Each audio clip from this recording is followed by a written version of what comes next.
Assalamualaikum, hai, nama saya Umi Kalsum binti Muharram. Saya CEO Rishwan Foods Sdn Bhd.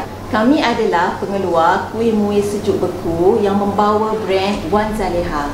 Alhamdulillah, kami telah beroperasi selama 2 tahun 4 bulan dan kami beroperasi di premis kami di Taman Desa Harmoni, Taman Molek.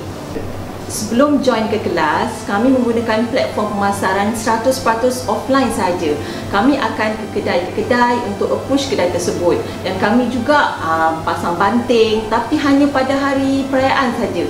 Dan kami membuka booth pada hari-hari yang tertentu saja.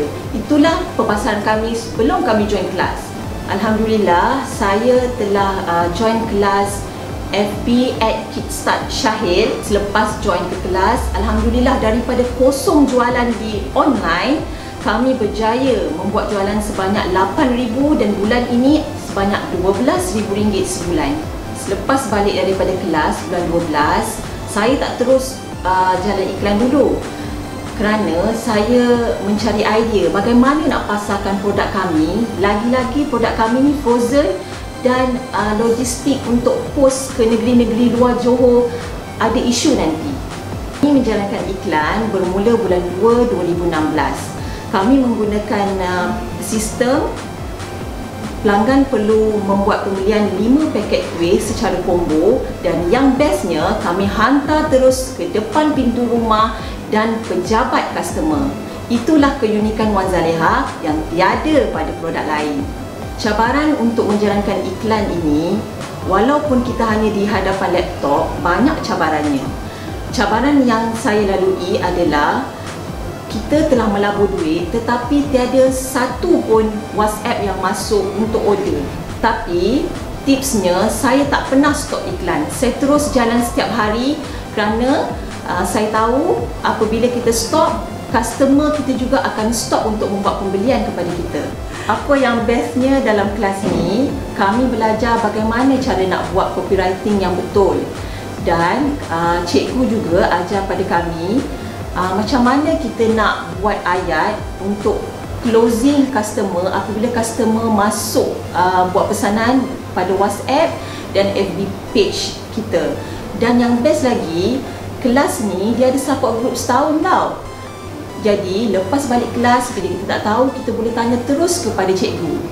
Dan yang best lagi, dalam kelas itu kita dapat menyedot aura yang positif, yang mana peserta-peserta sangat bersemangat untuk belajar ilmu baru daripada tenaga pengajar yang berpengalaman, dan yang penting ikhlas ilmunya. Impaknya selepas kami balik daripada kelas FB dan selepas kami jalankan iklan, Wan Zaleha terkenal di seluruh JB. Dan yang bestnya, kami telah berjaya membantu ejen-ejen kami yang dulunya kami tak ada ejen. Tapi Alhamdulillah setelah running iklan ejen selama 2 bulan, kami berjaya membantu 29 ejen di seluruh Johor Bahru untuk menjana pendapatan sampingan mereka. Alhamdulillah. Saranan saya kepada anda semua, jangan jalan iklan di Facebook selagi anda tak join kelas ini, kerana impak orang yang datang kelas dengan orang yang tak datang kelas sangat beza impaknya. Saya tak nak anda menyesal. Jadi, apa tunggu lagi? Kalau bukan sekarang, bila lagi anda nak berubah? Jom datang beramai-ramai ke FB @Kickstart Syahil. Awesome!